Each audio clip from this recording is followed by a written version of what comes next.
일심, 예수, 성령, 충만, 은혜. 승리. 네, 은혜의 승리. 은혜 70년, 꿈꾸는 100년. 할렐루야. 입술의 고백처럼 될 줄로 믿습니다.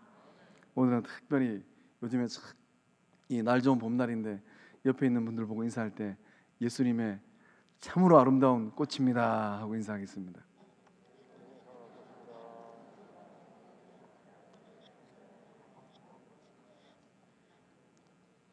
한 번 더 할까요? 세상에 이렇게 예쁜 꽃이 있을까?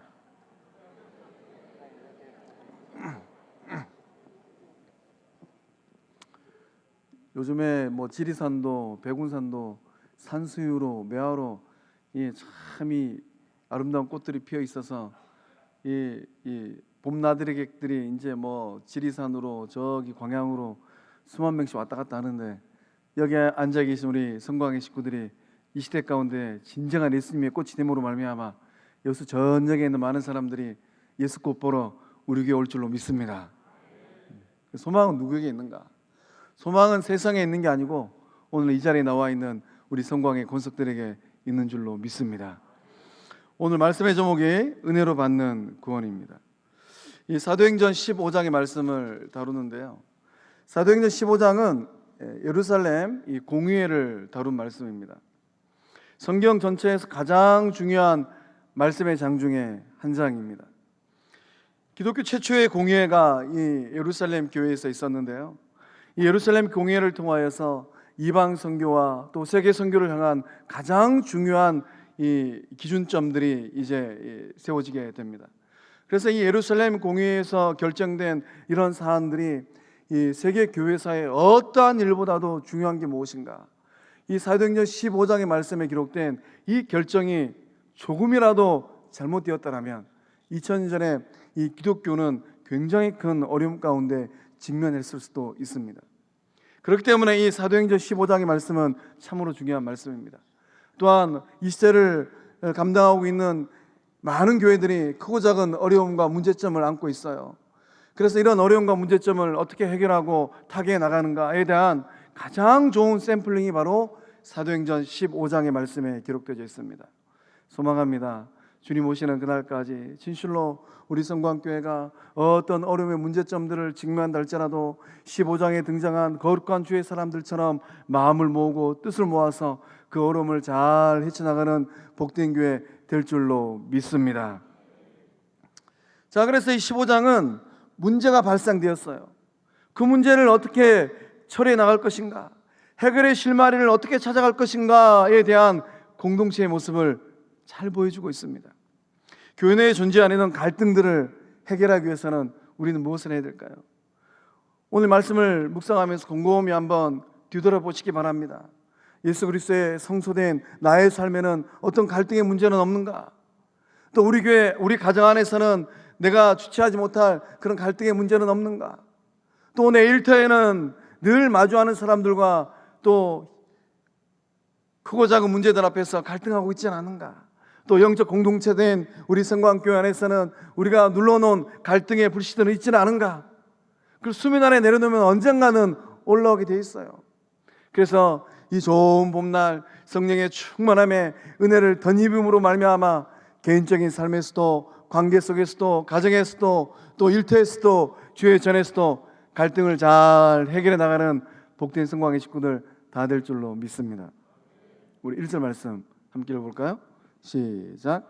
어떤 사람들이 유대로부터 내려와서 형제들을 가르치되 너희가 모세의 법대로 할례를 받지 아니하면 능히 구원을 받지 못하리라 하니. 아멘. 갈등을 해결하기 위해서는 복음과 문화를 구분할 수 있어야 돼요. 왜 예루살렘 교회에 이 공의회가 모이게 되었습니까?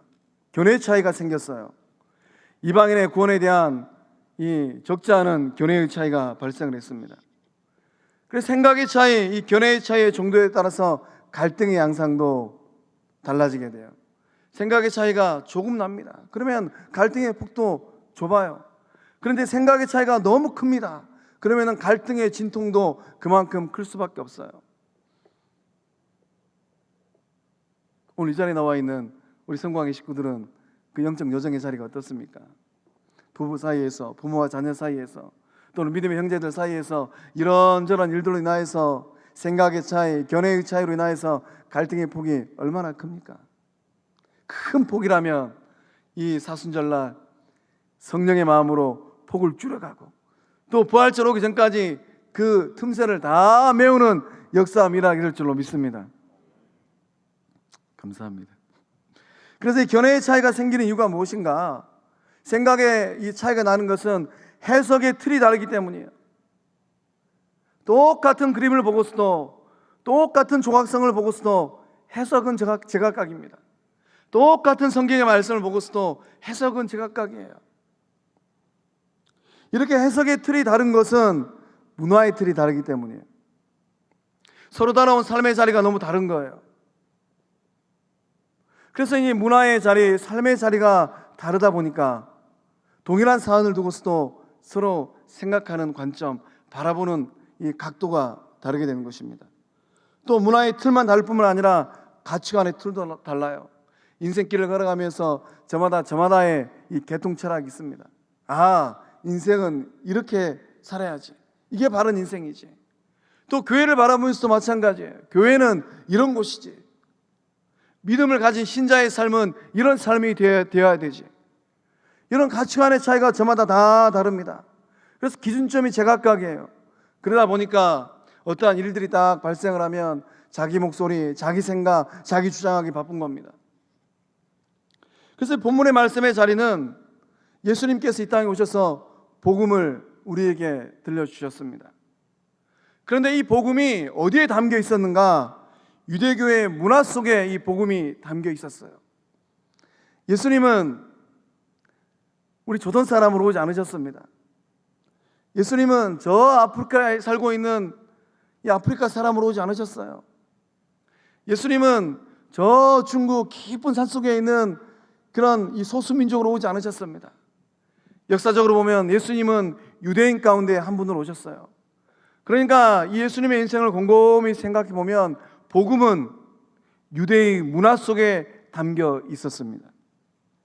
그러다 보니까 이제 이 유대교에서 예수 그리스도의 복음이 들려오기 시작했고, 유대교에 있는 그런 문화를 통하여서 생명의 말씀이 우리에게 온 것입니다. 이 말씀이 예루살렘과 온 유대와 사마리아와 땅끝까지 이르러 흘러가기 시작했습니다. 그래서 이 14장 이전까지 말씀을 보면 바나바와 바울이 전도 여행을 떠났어요. 안디옥 교회를 발판 삼아서 이방 선교에 이 기틀을 놓기 시작했습니다. 그래서 선교 여행을 딱 다녀오고 나서 안디옥 교회에 돌아와 보니까 상상하지도 못하였던 문제들이 발생하고 있었습니다. 그것이 어떤 문제가 되었는가? 이 바울과 바나바를 통하여서 이 복음이 유대교 문화 속에 담겨있던 그 복음이 이제는 이방 문화 속에 담긴 복음으로 달라지기 시작했어요. 그릇이 달라지게 된 것입니다. 그래서 문화와 문화가 딱 충돌하기 시작한 거예요. 유대교에서 이 복음을 받아들인 유대교에서 개종한 성도들, 특별히 바리새인들의 눈에를 보니까 구원은 어떻게 받는 것인가? 그래서 1절 말씀 가운데 모세의 법대로 할례를 받지 아니하면 능히 뭘 받지 못한다고요? 구원을 받지 못하리라. 복음에 대한 충돌이 일어나기 시작한 겁니다. 이게 이제 안디옥 교회에서 굉장히 큰 문제가 되었어요. 구원의 조건에 대한 서로 다른 해석이 일어나게 된 것입니다. 그래서 바리새파 이 성도들의 이 구원관, 할례와 율법, 그것을 지키지 않으면 구원받을 수 없습니다.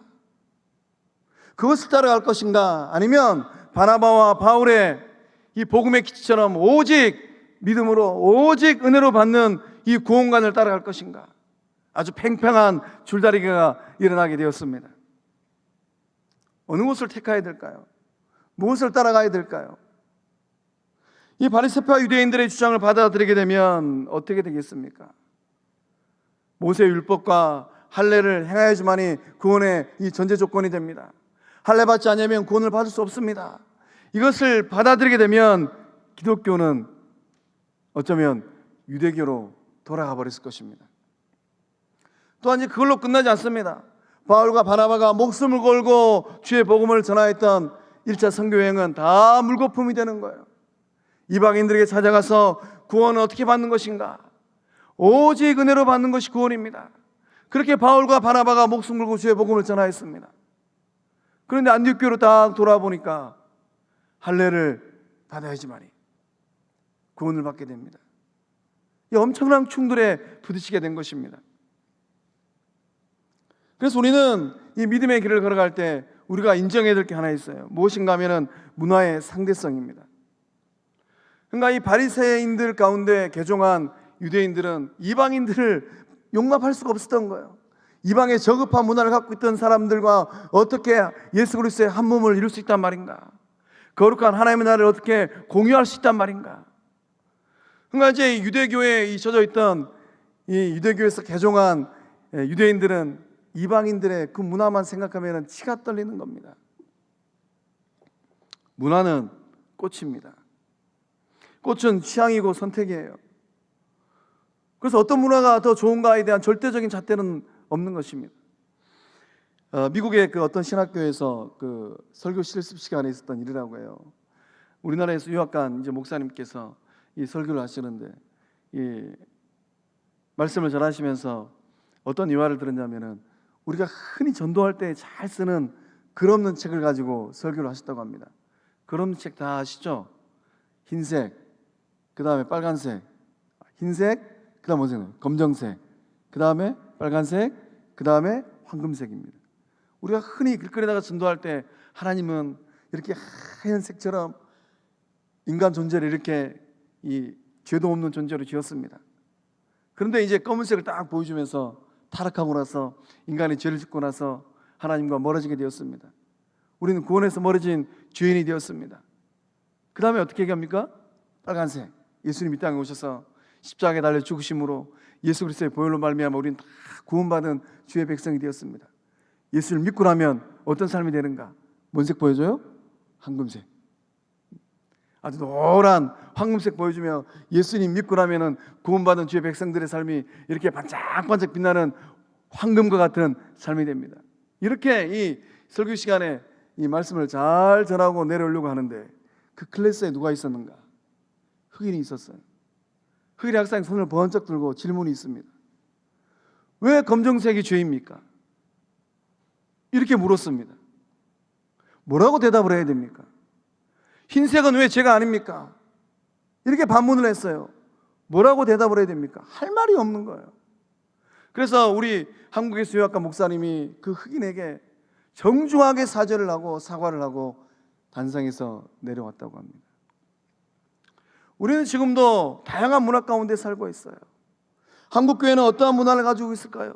세계 교회 가운데 이 한국교회 스펙트럼을 딱 펼쳐놓고 보면 한국교회 아주 독특한 문화가 있습니다.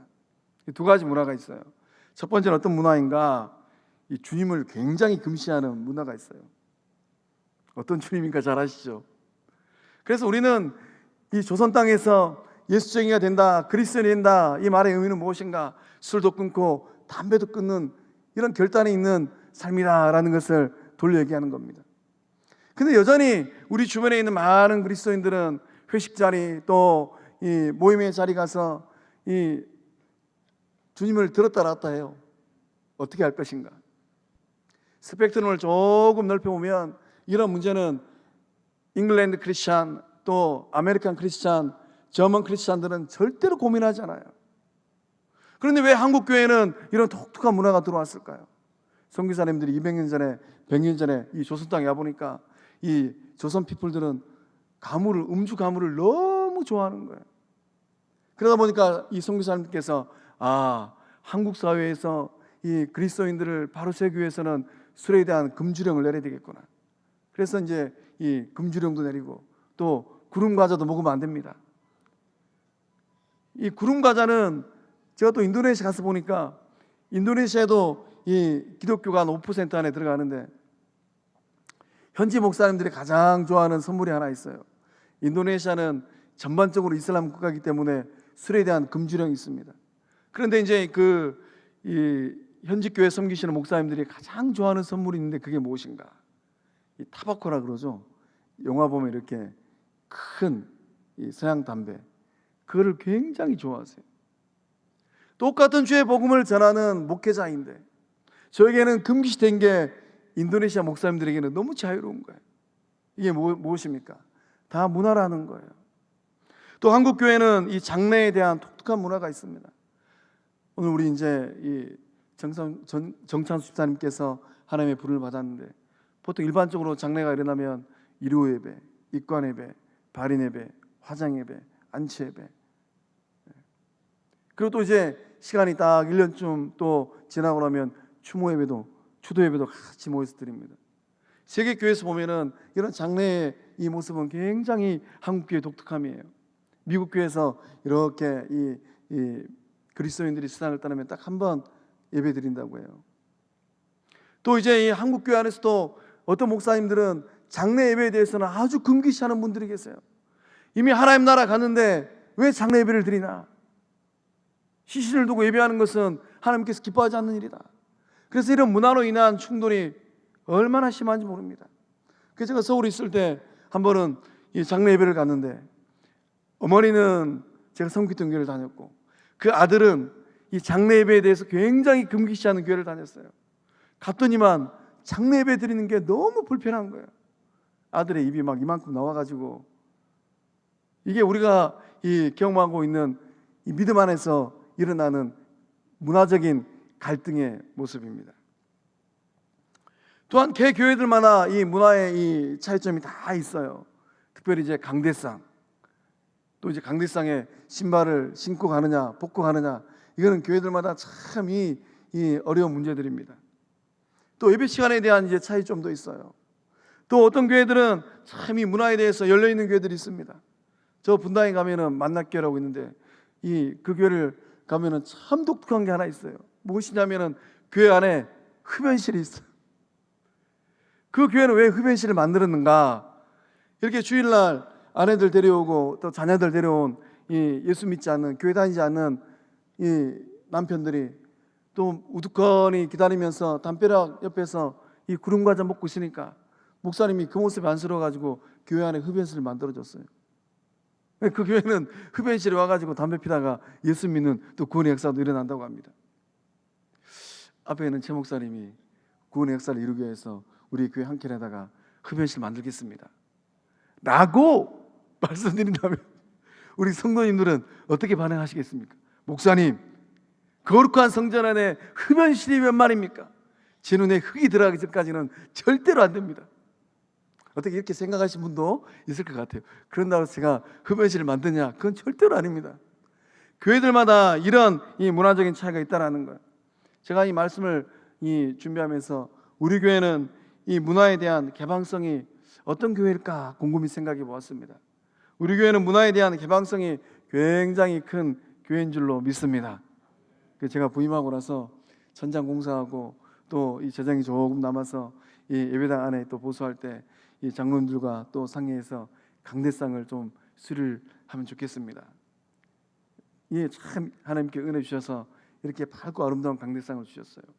그다음에 다 수리하고 나서 신발을 신고 올라갈 것인지 벗고 올라갈 것인지, 우리 교회 공동체는 참으로 열려있는 교회 공동체인 줄로 믿습니다. 그래서 우리가 지향하고 추구해야 될 것은 무엇일까요? 외적 경건보다 더 중요한 것은 내적 경건이에요. 외적으로 굉장히 거룩하직합니다. 그러나 그 내면은 막 골마 있어요. 썩어 있어요. 우리 주님께서 가장 싫어하는 거예요. 오죽했으면 주님께서 이 바리새인들을 바라보고 회칠한 무덤이다라고 말씀하셨겠어요. 우리에게 중요한 것은 외적 권위보다 더욱더 중요한 것은 내적 권위인 줄로 믿습니다. 교회에서 주님께서 주신 직분이 중요한 게 아니에요.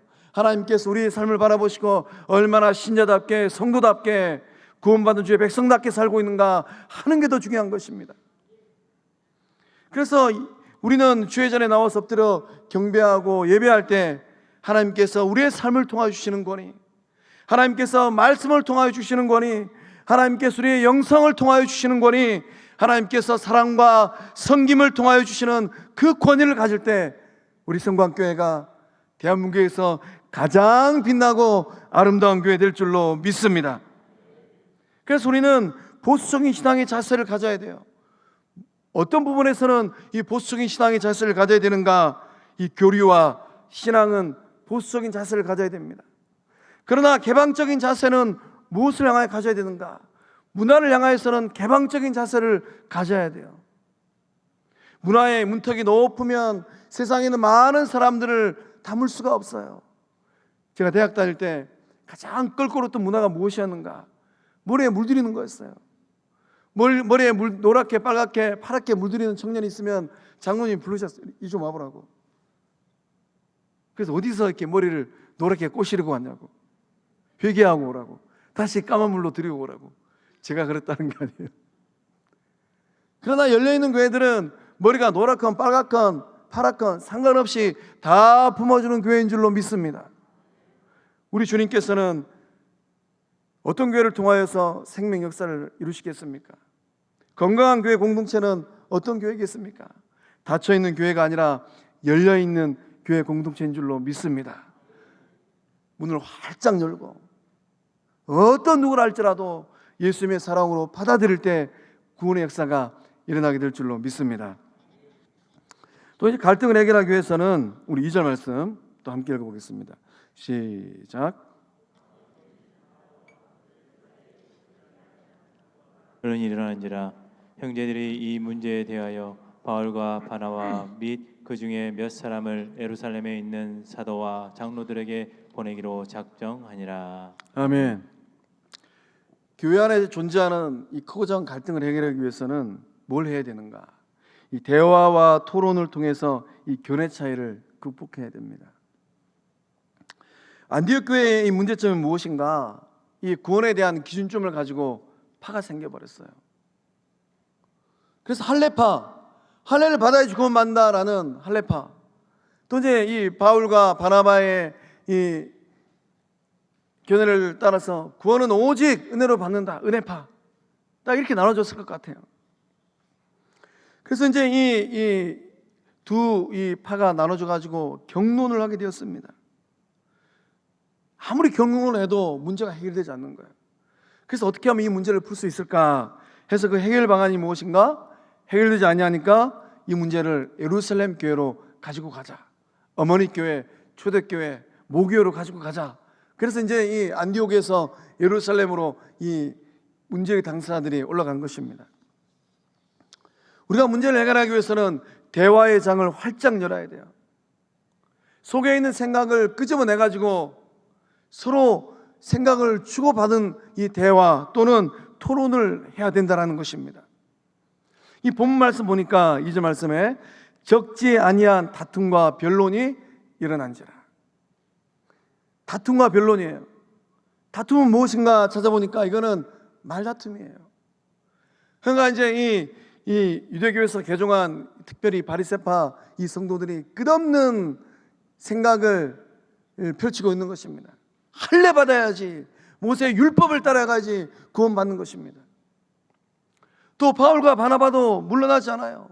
그게 웬 말입니까? 구원은 오직 예수의 은혜로 받는 것입니다. 믿음으로 구원받는 것입니다. 할례가 웬 말입니까? 하고 끝없는 말다툼이 일어나게 된 것입니다. 또 변론이에요. 이 변론이 무엇인가 찾아보니까 신앙 논쟁입니다. 이 저마다 이 구약 성경에 능통했을 것 같아요. 이 바울은 뭐 말할 것도 없고 이 당시에 많은 이 바리새인들은 이 구약 율법에 능통했다고 해요. 모세 율법 그것을 막 읊어가면서 이거 지켜야지 구원받는 겁니다. 할례 받아야지 이방인도 구원받는 것입니다. 이런 격렬한 논쟁이 일어난 겁니다. 그래서 이제 이 논쟁의 이 다툼의 기간이 얼마나 길었을까? 굉장히 길었다고 해요. 또 정도도 굉장히 심했다고 합니다. 또 빈도도 굉장히 잦았다라고 해요. 제가 곰곰이 생각해 보았습니다. 그래서 할례파와 이 은혜파가 다툼과 논쟁을 할 때 어떻게 했을까? 멱살 잡고 했을까? 아니 뭘 던지면서 했을까? 아니면 서로의 인격을 모독하면서 했을까? 오늘 이 밤에 나 우리 성광의 식구들한테 물어보고 싶습니다. 우리가 믿음의 길을 걸어가면서 생각이 끝과 끝을 갈 수도 있어요. 그럴 때 어떻게 반응합니까? 아무개는 저 못 쓸 것 같다. 저거 치워버려야 되겠다. 혹 마음속에 이런 생각이 조금이라도 있다면 회개하셔야 돼요.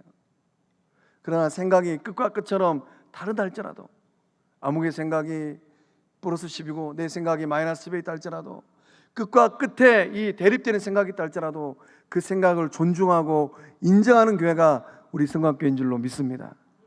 그것만 하면 나머지는 성령 하나님이 다 알아서 하세요. 성령님 차라리 알아서 하십시오라고 다 맡겨버리면은 주권에 대해서 성령 하나님께서 일을 이루고 하시는 성령 하나님께서 다 해결해 주십니다. 가정에서도 이렇게 한 입을 덮고 사는 분하고 생각이 정반대일 수도 있습니다. 그 생각 가지고 등지지 말고 그냥 맡겨버리십시오. 알아서 하시라고. 이 가정의 가게가 쪼개지지 않는 범위 안에서 마음껏 하시라고. 그러면 그 말 듣고 겁이라서 못해요. 그래서 우리는 오늘 이 밤에 우리가 곰곰이 생각해 볼 게 있습니다. 우리 안에는 어떤 건강한 대화법과 건강한 토론법이 있을까? 그래서 제가 이 몇 가지 좀 적어놨어요. 이 대화 기법의 전문가들이 뽑아놓은 이 사람들이 자주 사용하는 좋지 않은 4가지 대화 습관이 있다고요. 그게 뭔가 하면은 상대방의 말을 감정적으로 받아친다고요. 상대방의 말이 옳아요. 곰곰이 들어보니까. 그런데 내 의견이 꺾이니까 기분 상하거든요. 그래야 감정적으로 받아쳐버리는 겁니다. 또 이제 상황에 따라 별 생각 없이 말을 내뱉는다고 해요. 생각 없이 내뱉은 말은, 한번 내뱉은 말은 주워 담기가 힘듭니다. 또 상대방도 내 생각과 같을 것이라 라고 속단한다고 해요. 지레 짐작한다고 합니다. 또 무의미한 단어들을 반복해서 사용한다고 해요. 의미 없는 말들을 툭툭 던져버립니다. 말에 대한 책임이 없는 거예요. 반면에 이 대화 기법 전문가들이 뽑아놓은 좋은 대화를 만드는 유용한 4가지 습관이 있다고 해요. 잘 들으시고 또 개인의 삶에서 또 가정에서 우리 교회 공동체에서 활용하시기 바랍니다. 간결하고 명확한 문장을 사용하는 거예요. 내 생각을 많은 말이 아닌 짧은 몇 마디 문장으로 상대방에게 전달하는 겁니다. 말이 많아지면 그 말 속에 내 의도치 않게 왜곡과 오해가 발생할 수도 있습니다. 그래서 간결한 문장, 명확한 문장으로 대화를 하면 말에 대한 실수가 없게 됩니다. 또 상대방의 반응을 보고 할 말을 대응하는 거예요. 얼굴 표정을 가만히 들여다보면 상대방이 지금 내 말을 듣고 기분이 상했는지, 아니면 내가 의도치 않게 이 상대방의 자존심을 건드렸는지 알게 되는 겁니다. 그래서 그 반응을 보면서 말 수위를 조절하라는 거예요. 불만은 가급적 자제해야 됩니다. 불만 있다고 해가지고 막 그냥 화끈하게 말을 해버리면은 감당하지 못할 일이 일어나게 되는 거예요. 그래서 내 마음 가운데 좀 불편한 감정이 올라올 때, 그때는 아예 입을 다물어 버려야 돼요. 입 다물어도 아무런 일 생기지 않습니다. 입 다물어도 전능하신 하나님께서 다 듣고 보고 계시기 때문에 알아서 일처리해 주세요. 가정에서도 부부 사이에 좀 불편한 일들이 많이 생기거나 침묵해버려야 돼요. 침묵해버리면은 성령 하나님께서 역사하셔가지고 내가 상상하지 못했던 놀라운 일들이 일어나게 되는 겁니다. 또 친한 사이라 해도 예의를 잃지 않는 겁니다. 우리는 좀 친하다 보면은 이 선을 넘어갈 때가 굉장히 많이 있어요. 제가 처음으로 사역했던 교회, 참 이름 좋은 장로님들께서 좀 어려운 문제가 있었는데 그만 이 2 장로님이 붙었어요. 그래가지고 이제 이 연세 많은 장로님하고 젊은 장로님이 붙었는데, 젊은 장로님이 선을 그만 넘어가 버렸습니다. 그러니까 연세 많은 장로님이 그만 하지 말아야 될 6두문자를 써버리셨어요. 이 멍멍이 어쩌고저쩌고. 그래가지고 당회가 얼마나 시끄러진지 모릅니다. 우리 장로님들은 참 젠틀하시더라고요. 우리 성화교회는 참 복된 교회인 줄로 믿습니다. 자, 더불어서 또 이제 이 성경이 말하는 대화법이 10가지가 있다고 해요. 그래서 이제 거기다가는 제가 가로 없이 쭉 해놨는데, 이거는 이 10가지 대화법은 크리스처니티 투데이라는 이 사이트에 올라온 것이라고 합니다. 이 성경에서 찾은 10가지 대화법, 우리 한번 쭉 읽어보겠습니다. 첫 번째, 함께 읽어보겠습니다. 시작. 왕이 말을 끝난 후 대접한다. 예, 어떤 의미입니까? 말꼬리 자르지 말라라는 거예요. 뻔한 말을 해도 끝까지 들어주라는 것입니다. 그래서 이제 우리가 어떤 대화의 장에 딱 들어가면 마음을 딱 단단히 먹고, 마음에 딱 이 굳은 마음을 먹고, 상당히 무슨 말을 하면 끝까지 내가 들어주리라. 그 시간이 넘어가 버리면 제 할 말은 다음에 하겠습니다 하고 돌아와도 된다라는 거예요. 두 번째, 시작. 말하기에 앞서 먼저 생각한다. 횡설수설하지 말라라는 거죠. 논점에서 벗어나지 말라라는 거예요. 생각하지 않냐고 대화에 들어가다 보면 삼천포로 빠질 때가 굉장히 많이 있습니다. 그럼 수습하기가 힘들어요. 세 번째, 시작. 상대방의 눈높이에서 이해할 수 있게 말한다. 또 네 번째, 시작. 사랑 안에서 부풀리지 않고 진실을 말한다. 진실을 말하라는 거예요. 과장하지 말라라는 겁니다. 덧붙이지 말라라는 거예요. 내 생각으로 꾸며가지고 얘기하지 말라라는 거예요. 육하 원칙에 따라가지고 정확하게 얘기하라는 겁니다. 그 다음에 다섯 번째, 시작. 의견이 다르다고 말다툼을 벌이지 않는다. 꼭 기억하셔야 돼요. 왜 말다툼이 일어나는가? 다른 것은 틀리는 게 아닙니다. 진리 외에는 좀 달라도 다 받아주세요. 여섯 번째, 시작. 반대 의견도 부드럽게 친절하게 말한다. 반대 의견에도 부드럽고 친절하게. 부드럽고 친절하게 대꾸하지 않으면 신문대로 반드시 거두게 되어 있습니다. 일곱 번째, 시작. 잘못을 했으면 인정하고 용서를 빌고 상대의 잘못엔 용서한다고 말한다. 우리도 연약하기 때문에 말실수할 수 있습니다. 그럴 때는 정중하게 나의 실수를 인정하고 용서를 구하면 되는 겁니다. 여덟 번째, 시작. 조언이라는 명목으로 잔소리를 하지 않는다. 잔소리는 누구한테 해야 되는가? 집에 가가지고 철이 들든 남편 또는 철이 들든 아내한테만 하십시오. 그 외에는 잔소리 하시면 안 돼요. 아홉 번째, 시작. 상대를 책망하거나 비판하기보다는 격려한다. 열 번째, 시작. 상대방의 비판이나 책망에 똑같이 대꾸하지 않는다. 이 10가지를 잘 마음속에 새기시고 또 그 위에 기록된 이 대화법의 전문가들이 얘기한 이 8가지를 잘 기억하셔서 어떤 장에서 이런저런 말을 주고받는다 할지라도 마음 상하지 아니하고 인격을 건드리지 아니하고 죄를 잘 처리해가는 우리 성광의 모든 권속들 다 될 줄로 믿습니다. 밑에 3가지는 제가 참 이 말씀 묵상하면서 써놓은 주옥 같은 고백입니다. 하나님부터 성령님까지 쭉 읽어보겠습니다. 시작. 하나님께서 사용하신 말은 창조적인 말이었습니다. 무에서 유를 만들어내는 말입니다. 예수님께서 사용하신 말은 치유의 말이었습니다. 상처를 아물게 하고 낫게 하는 말입니다. 성령님께서 사용하신 말은 지혜의 말이었습니다. 어둠 가운데 길을 만들어내는 말입니다. 아멘. 오늘 이 시간부터 창조적인 말, 치유의 말, 지혜의 말을 내뱉는 우리 성곽의 모든 권속들 될 줄로 믿습니다. 11절 말씀 함께 읽어보겠습니다. 시작.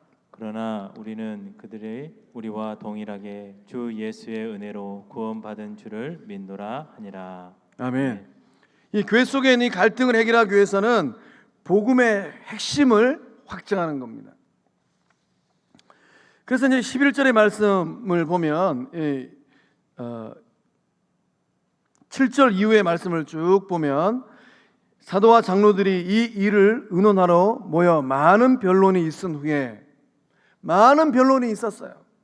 그러니까 얼마나 이 오랜 시간 동안 변론했는지 모르겠습니다. 장시간 동안 토론하고 말을 주거니 받거니 했습니다. 그리고 나서 베드로가 일어나서 요점 정리를 하고 바울과 바나바가 자기의 경험을 하고 또 이 예루살렘 교회 대표였던 예수님의 제자 야고보가 그래서 최종 결론을 딱 맺습니다. 그래서 베드로의 이 회고를 보면 4가지 요점을 우리가 발견을 하게 돼요.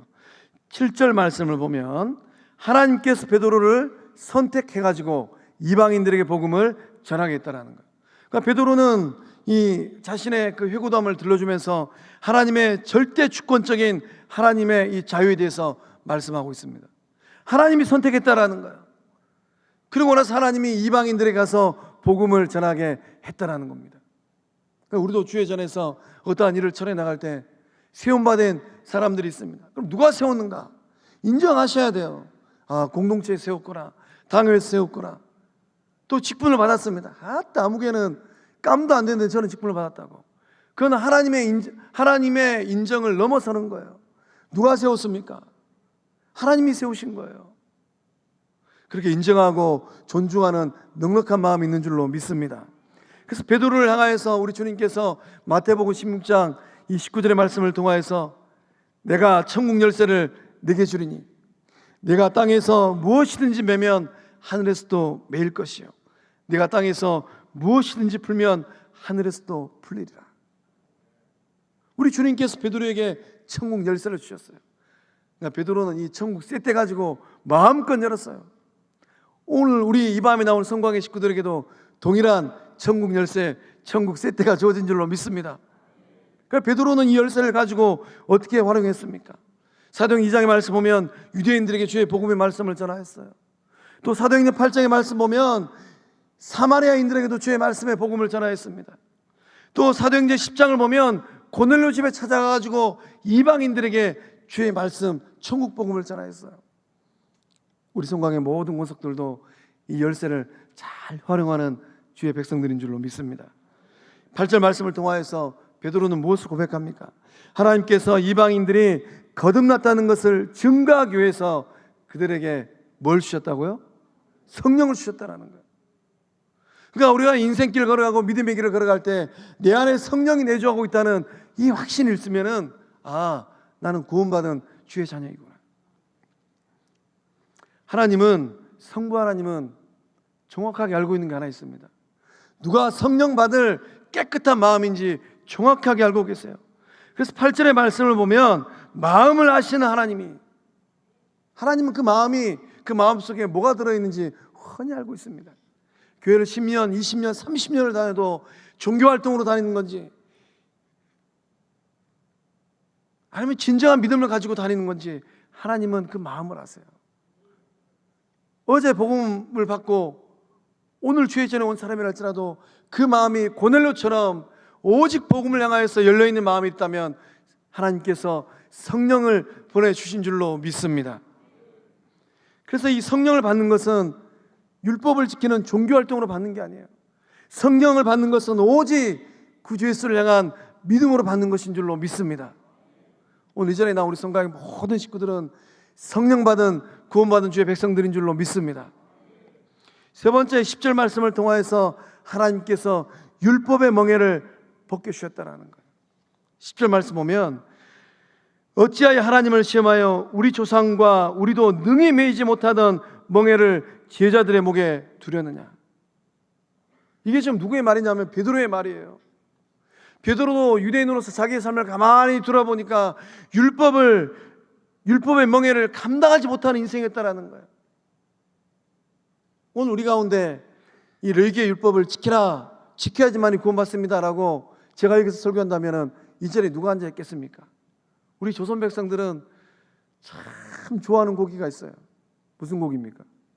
돼지고기는 너무 좋아해요. 또 요새에 살다 보니까 요새에 허다 물고기 가운데 그놈은 참 좋아해요. 어떤 물고기예요? 비늘 없는 장어예요. 그러니까 이 레위기 율법을 말씀을 딱 적용하면 삼겹살도 먹지 말아야 되고 장어도 먹지 말아야 되고 그런 삶을 살아야 됩니다. 이 율법의 명예는 맬 수가 없는 거예요. 그러니까 베드로는 너무 정확하게 알고 있었습니다. 양심적으로 고백한 거예요. 11절의 말씀 보면 베드로가 뭘 고백하는가?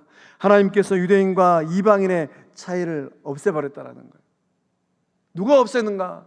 이방인과 유대인의 그 벽을 누가 허물었는가? 생명의 주권이 되시는 하나님께서 허물었다라는 겁니다.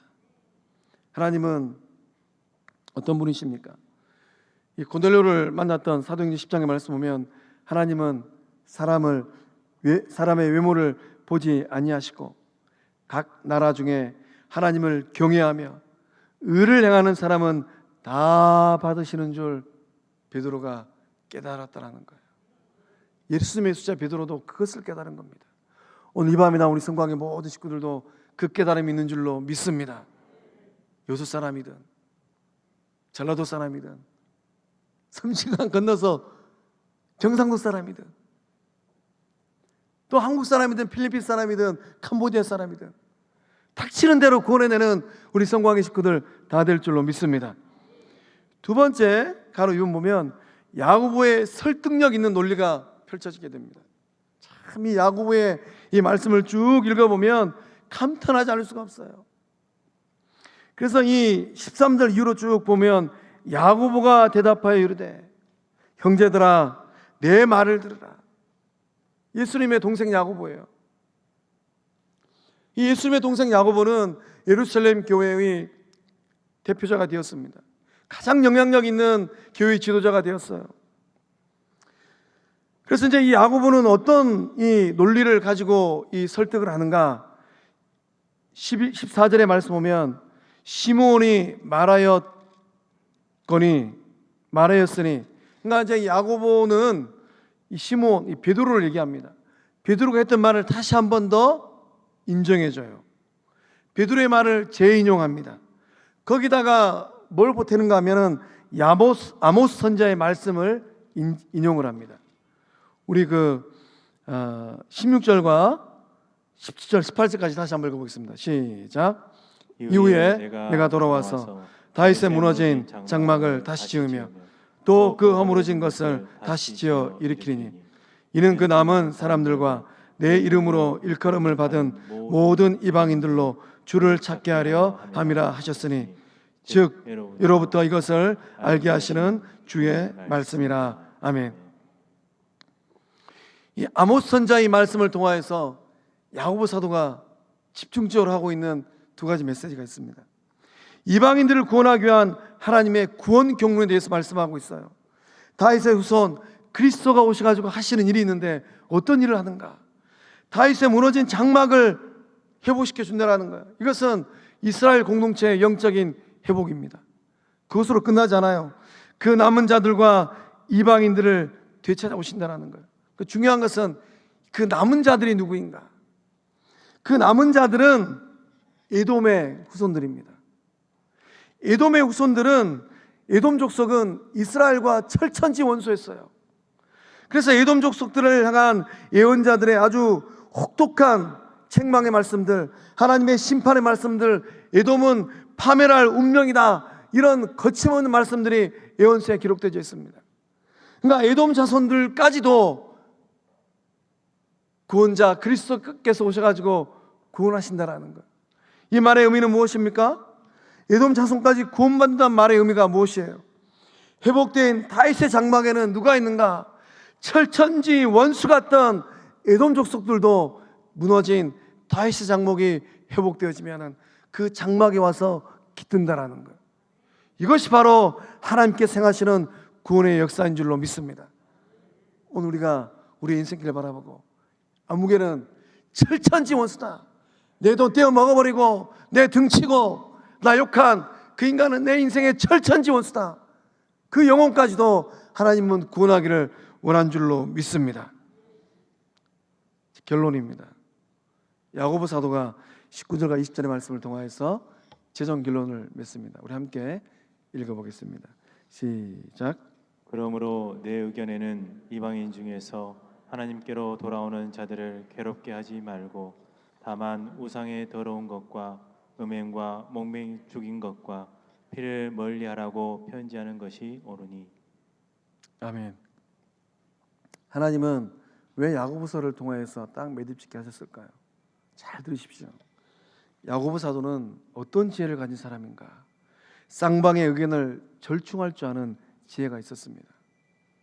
그래서 할례를 받아야 된다라고 구원론을 펼쳤던 유대교에서 개종한 바리새인들을 향하여서도, 또 이방 성경에 앞섰던 바울과 바나바를 향한 오직 은혜입니다.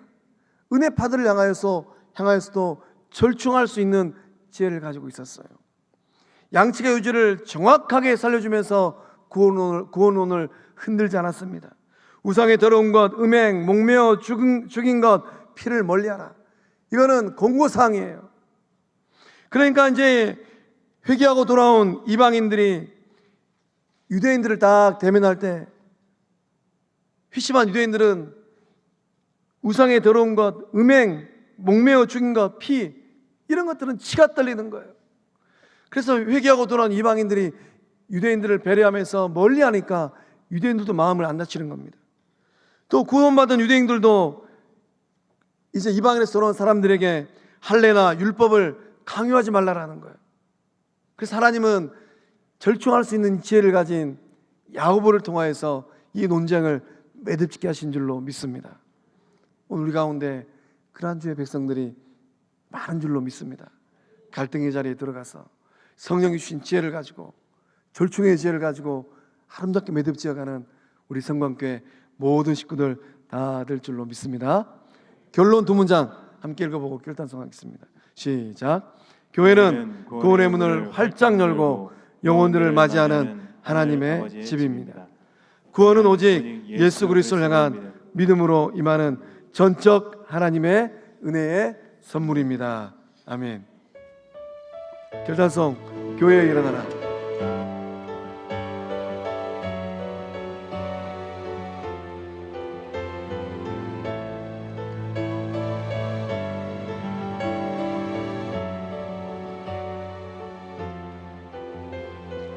교회여 일어나라.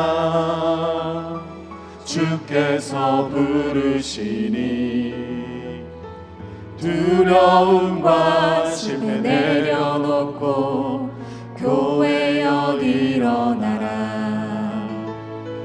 교회여 일어나라.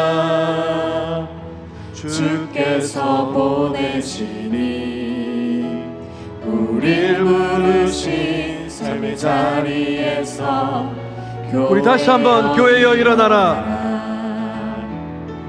교회여 일어나라. 주께서 부르시니 두려움과 실패 내려놓고 교회여 일어나라. 교회여 일어나라.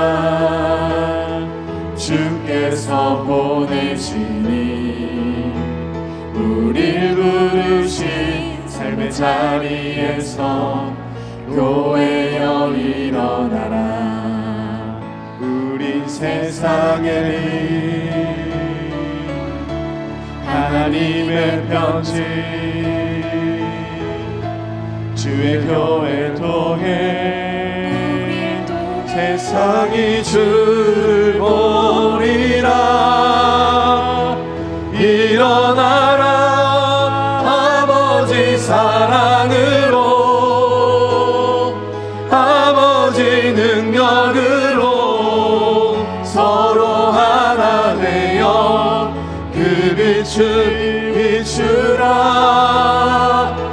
노래하라. 아버지의 사랑을,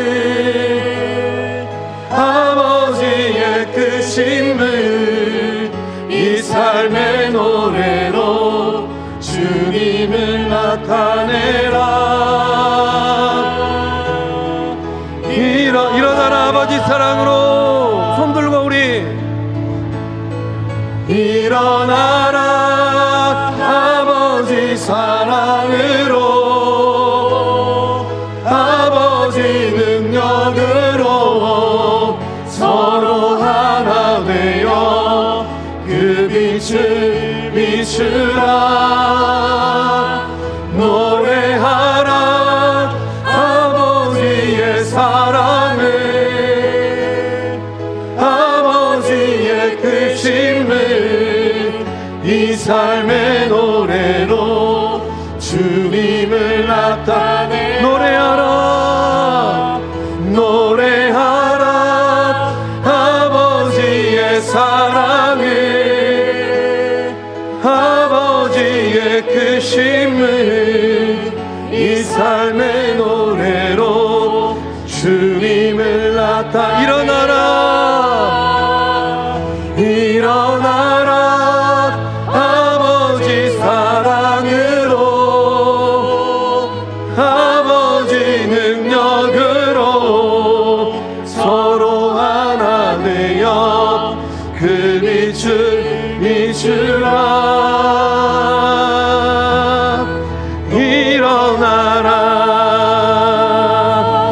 감사한 마음으로 기도하기를 원합니다. 우리 개개인을 바라보면서 기도할 때 성령 하나님, 이 시작 가운데 주님께서 들어서시는 바울과 바나바 같은 구원의 문을 활짝 여는 주의 백성들 되게 하여 주시옵소서. 성광교회 거룩한 주의 사람 베드로 같은 사람 되어지게 하여 주시고, 성광교회 거룩한 사람 야고보 같은 사람 되게 하여 주시옵소서. 나의 삶의 자리를 통하여서 예수 그리스도의 구원의 능력이 나타나게 하여 주셔서 나의 삶이 세상의 빛이 되어지게 하여 주시고 하나님의 편지가 되게 하여 주시옵소서. 갈등의 삶이 있다 할지라도 주의 사랑으로 한마음 되어지게 하여 주시고 이해하고 용서하며 나가는 거룩한 삶이 되게 하여 주시옵소서. 가정도 회복되어지게 하여 주시고 관계도 회복되어지게 하여 주시고 나의 삶이, 나의 믿음의 여정이 다시금 일어나게 하여 주시옵소서. 우리 주의 삼청하고 기도하며 나아갑니다. 주여, 주여, 주여.